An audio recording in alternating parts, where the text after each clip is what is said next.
You close the door, walk away, and the screaming starts. You think they're being stubborn or trying to punish you for leaving. You're wrong. That howl isn't a protest, it's a neurological collapse.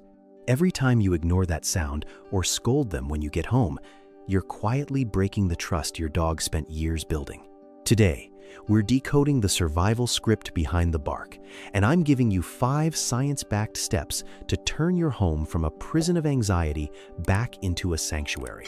Stay until the end, because the last point is something 99% of owners are doing backwards right now. 1. The survival script.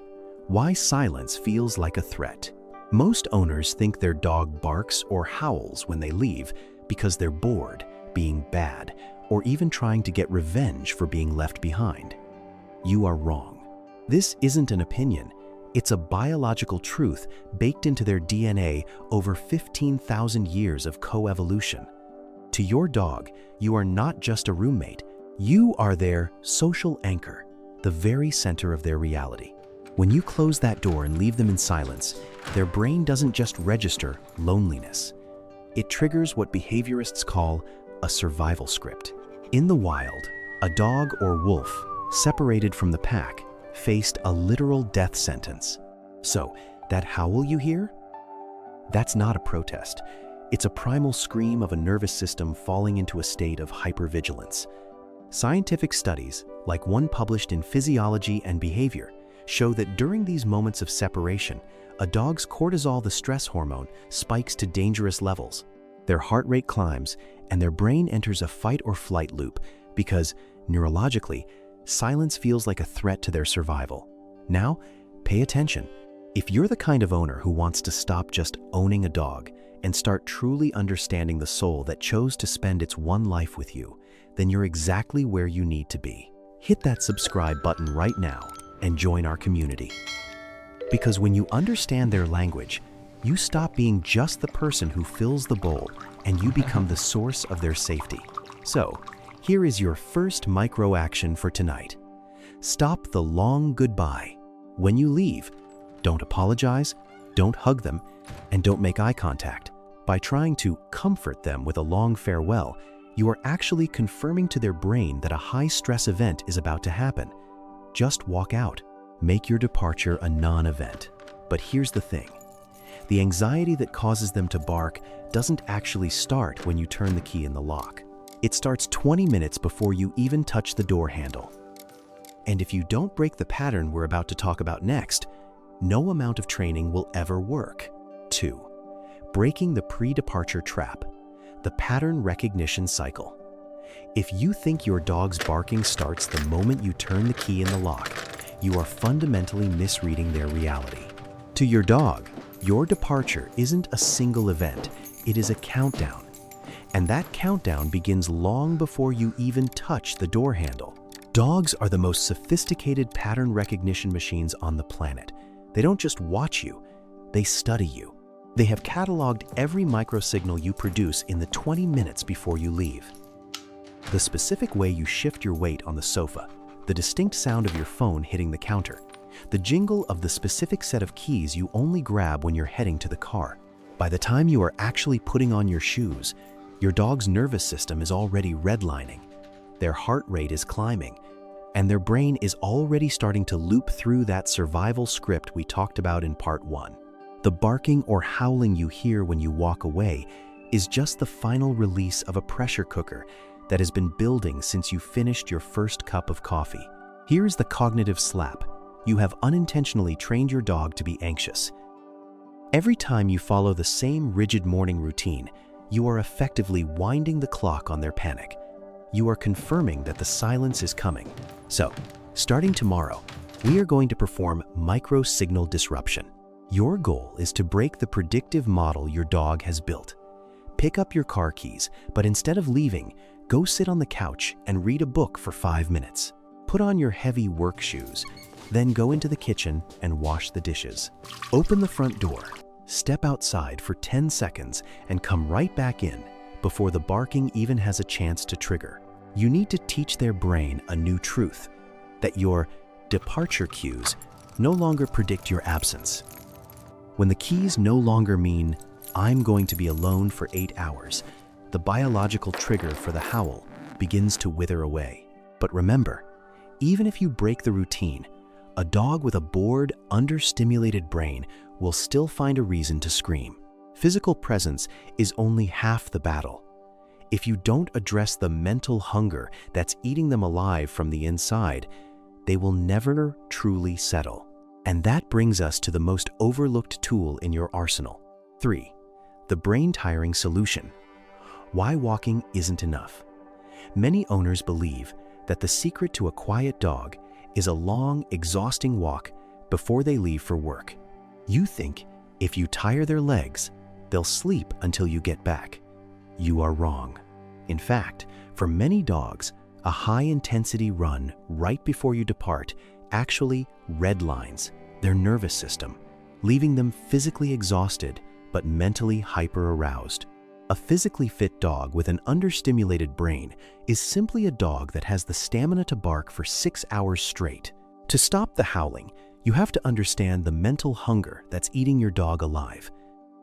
Your dog's nose contains roughly 300 million olfactory receptors compared to your measly 6 million. The part of their brain devoted to analyzing smell is proportionally 40 times larger than yours. For a dog, sniffing isn't just a hobby. It's a biological imperative.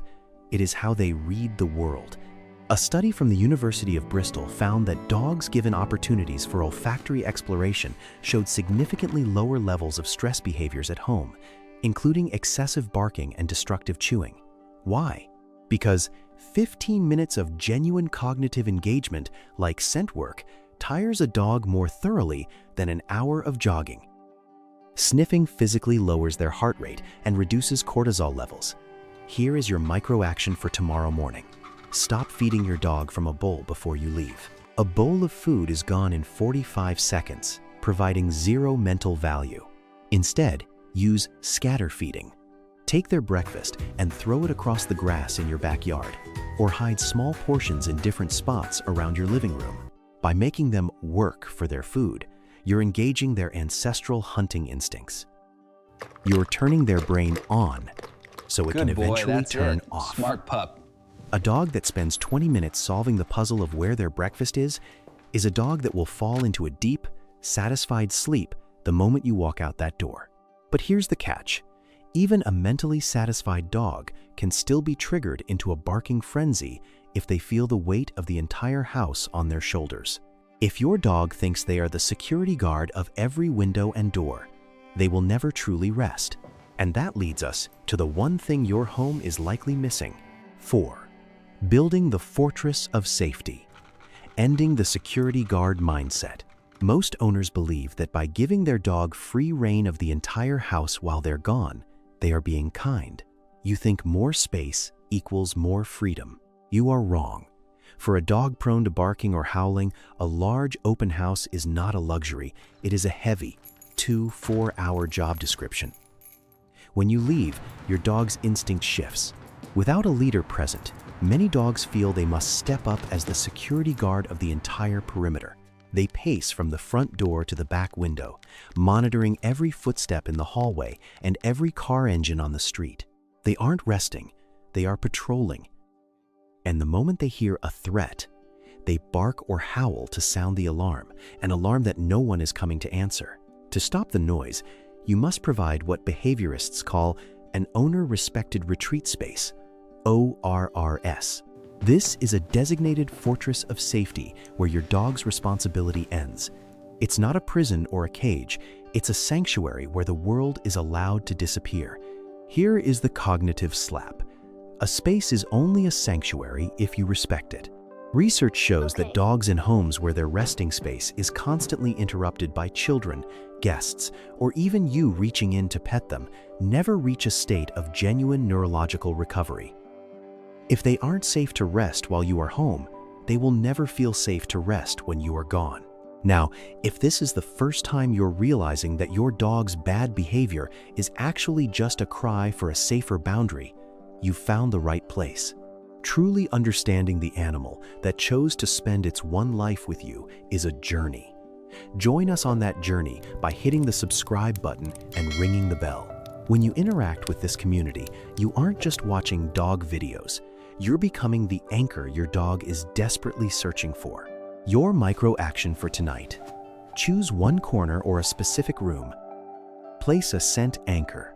There, an unwashed t-shirt or a blanket that smells strongly of you. To your dog, your scent is the most powerful safety signal in existence. Then, establish the sacred rule. When the dog is in that spot, they are invisible. No calling them, no petting them, no looking at them. Once your dog understands that this specific fortress is where they are truly off duty, their need to patrol the windows and doors will begin to fade. They will finally trade their security guard badge for a deep, cortisol-reducing nap. But here is the final piece of the puzzle. Even if you do everything right before you leave and while you're gone, what you do the second you walk back through that door can either cement their progress or shatter it instantly. This brings us to the most critical 30 seconds of your entire day. 5. The reunion protocol: why the first 30 seconds decide tomorrow's silence. We have talked about how to leave and what to do while you're gone, but this is the final piece of the puzzle that almost every owner gets wrong. You've probably been told that when you walk through the door and your dog is losing their mind, spinning, jumping, or howling, the correct thing to do is ignore them. You think that by withholding attention, you are not rewarding the chaos. You are wrong. Ignoring a dog that has been stuck in a survival loop for 8 hours doesn't teach them to be calm. It teaches them that the reunion is incomplete. Dogs are pack animals, and in the wild, the reunion ritual is a critical biological script that confirms the pack is safe and the leader has returned. When you shut that script down, the excitement doesn't disappear. It turns into a deep, vibrating anxiety that follows them into the next day. A study published in the journal Applied Animal Behavior Science found that dogs who received a warm, engaged greeting from their owners showed significantly lower cortisol levels for hours afterward compared to those who were ignored. By acknowledging them correctly, you aren't rewarding bad behavior, you are regulating their nervous system. So, here is your final micro action. When you walk through that door tonight, don't ignore them, but don't match their frantic energy either. Instead, perform a nose-first greeting. Before you pet them, before you say a word, simply present the back of your hand at their nose level.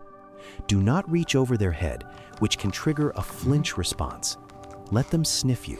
To a dog, the nose is their primary intake system. That sniff tells them where you've been, that you are safe, and that the world is back in order. Once they've had those 3 seconds to read you, get down on their level. Give them a soft, warm greeting. Pet them under the chin or on the chest spots that trigger a relaxation response rather than a dominance signal. When you complete this biological script, your dog's brain releases oxytocin, the bonding hormone. This creates a trust deposit in their emotional account. A dog that knows the reunion will always be safe, calm, and fulfilling is a dog that no longer feels the desperate need to howl your name the moment you walk out that door tomorrow morning.